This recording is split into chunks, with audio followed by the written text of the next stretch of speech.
रूस पर यूक्रेन का हमला लगातार बढ़ता ही जा रहा है। हिंदुस्तान के कई छात्र यूक्रेन में एमबीबीएस की पढ़ाई कर रहे हैं। लगातार भारत सरकार छात्रों को इंडिया लाने का प्रयास कर रही है, मगर एक साथ इतने छात्रों को इंडिया लाना नामुमकिन है। भारत सरकार ने गंगा अभियान के तहत छात्रों को लाना शुरू कर दिया है। अलीगढ़ के वरिष्ठ पत्रकार पंकज धीरज की भी बेटी अब इंडिया आकर काफ़ी खुश हैं। उन्होंने हालात को बताते हुए अपनी आंखों में आंसू ला दिए और कहा कि ऐसे हालात शायद अब दुश्मन को भी न दिखाए। उन्होंने कहा कि तापमान इतना था कि वह पट्टों और कूड़े का इस्तेमाल करके अपने आप की ठंड रोकने का काम कर रही थीं। चारों ओर से बमबारी की आवाज़ आ रही थी और लगातार वह अपने माँ बाप से रह बनाने की बात कह रही थीं। कहा जाता है कि यह लड़ाई अभी लंबी चलेगी। फिलहाल पिछले 5 दिनों से लगातार जंग जारी है। इस जंग के बीच में छात्रों ने अपनी ज़िंदगी को बचाते हुए देखा है। फिलहाल आइए सुनते हैं कि इस 5 दिनों में हिंदुस्तान के छात्रों ने क्या क्या देखा और किस परेशानी के साथ आज वो हिंदुस्तान वापस लौट आए हैं। बुरी स्थिति है, तो बच्चों को यूक्रेन से पोलैंड या फिर रोमानिया ट्रांसफ़र किया जा रहा है बाय इवैक्यूएशन, जिससे कि वो अपने अपने रिस्पेक्टिव कंट्रीज़ में वापस आ सकें। तो हम लोग अपनी रिस्पेक्टिव कंट्री से सिटी से यूक्रेन की हम लोग बस से ट्रैवल किया था रोमानिया और पोलैंड के बॉर्डर्स पे। वहाँ इतनी डिफ़िकल्ट सिचुएशन बन गई थी कि इतनी भीड़ हो चुकी थी कि बच्चे दब रहे थे, सफोकेट हो रहे थे। और मेरी तो हालत ऐसी हो गई थी कि पानी ना मिलने की वजह से मेरे मुंह से, मेरी नाक से ब्लीडिंग शुरू हो गई थी।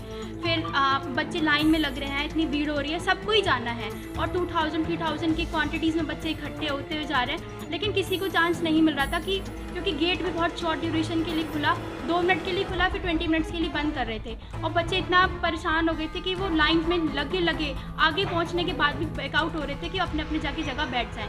मैं भी 3-4 टाइम के बाद जाके गेट के तक पहुंची। मतलब अब इतनी सिचुएशन बन गई थी कि हमने उम्मीद ही छोड़ दी थी कि हम अपने देश वापस जा पाएंगे कि नहीं, क्योंकि खाना थोड़ा था, पानी कम था और बच्चे इतने बढ़ते जा रहे थे, क्योंकि जो बच्चे पहले थे उनके साथ और कंट्रीज़ के बच्चे भी ऐड ऑन होते जा रहे थे। मतलब जितने बच्चे बाहर जा रहे थे उसके रेशियो से ज़्यादा बच्चे और आ रहे थे, जिससे कि जो पॉपुलेशन थी और जो सफोकेशन ऑफ एरिया था वो बढ़ता जा रहा था। अब मैं ये बोलना चाहूँगी, जो बच्चे अभी भी फंसे हुए हैं वो अपनी हिम्मत ना हारें, क्योंकि मैंने भी तीसरी-चौथी बार सोच लिया था कि अब लाइन से नहीं निकलना है, क्योंकि निकल गए तो फिर पता नहीं हम लोग कब वापस जाएंगे।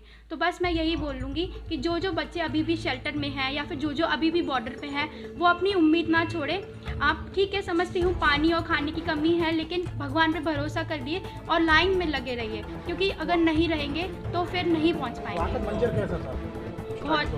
बहुत डरावना था मंजर। बस जी, मतलब ऐसा दो पल के लिए तो मुझे ऐसा लगा था कि हम ही इंडियन आर्मी है, हम ही आर्मी कंटिजेंट है जो इतनी टफ सिचुएशन से गुजर रहे हैं, क्योंकि ठंड थी, ना शेल्टर था सही सा, ना ब्लैंकेट था ओढ़ने के लिए। हमने भी 4-5 घंटे ठंड में बिताए, वो भी रात के 12:30 बजे। आप लोग जानते हैं यूक्रेन में माइनस में टेम्परेचर रहता है, तो बहुत टफ सिचुएशन हो गई थी। आज भारत वापस लौट रहा है, क्या कैसा लग रहा है? मैं इंडियन गवर्नमेंट को थैंक्स बोलना चाहती हूँ, क्योंकि इतनी टफ सिचुएशन में भी उन्होंने एक स्टेप उठाया कि जिससे कि इंडियन जो स्टूडेंट्स हैं वो अपने अपनी कंट्रीज़ वापस आ सके, क्योंकि इतने कम टाइम में भी हमको आने का मौका मिला।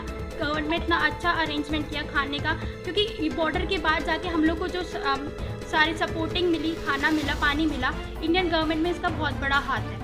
और क्या कहते हैं कि एयरपोर्ट पे पहुंचने के बाद हम लोग के लिए अच्छे से खाना अरेंज किया था, पानी अरेंज किया था, हम लोग को प्रॉपर जगह दी जिससे कि हम अपना टाइम स्पेंड कर सकें अगली फ़्लाइट आने तक। तो फिर इतना सही अरेंजमेंट था और फ्लाइट भी बिल्कुल टाइम पे आके हम लोग को टाइम कम पे हमें अपने इंडिया कंट्री पहुँचा दिया। इसके बीच में तिरंगे की भूमिका क्या रहेगी? कहा जा रहा है कि तिरंगे की वजह से आप लोगों को बड़ी अच्छी फैसिलिटी है। जी हाँ, हम लोग को ये एडवाइजरी मिली गई थी इंडियन एम्बेसी की तरफ से कि आप जिस ट्रांसपोर्ट सिस्टम से बॉर्डर पे जा रहे हैं उस पर आगे पीछे लेफ़्ट साइड इंडिया का झंडा लगाइए, जिससे कि रशियन गवर्नमेंट अगर देखती भी है ऊपर से या जो भी हमें ऊपर से नज़र रखते हैं कि वो हमको झंडा दे के आगे जाने दें, क्योंकि उनसे हमें कोई दिक्कत नहीं है और हमको उनसे कोई दिक्कत नहीं है। तो बस यही थी कि आप अपने फ्लैग्स लगाते हैं अपने ट्रांसपोर्ट पे, तो आपको वो आगे जाने के लिए सपोर्ट करें, क्योंकि मैंने भी सुना था कि मेरे फ्रेंड्स को आगे बढ़ने दिया जा रहा था ये बोल के उनका पासपोर्ट देख के कि आप इंडियन हैं। तो जो रशियन जो सिविलियंस थे और जो फाइटर्स थे वो भी उनको बंकर्स तक पहुंचा रहे थे, रशियंस भी।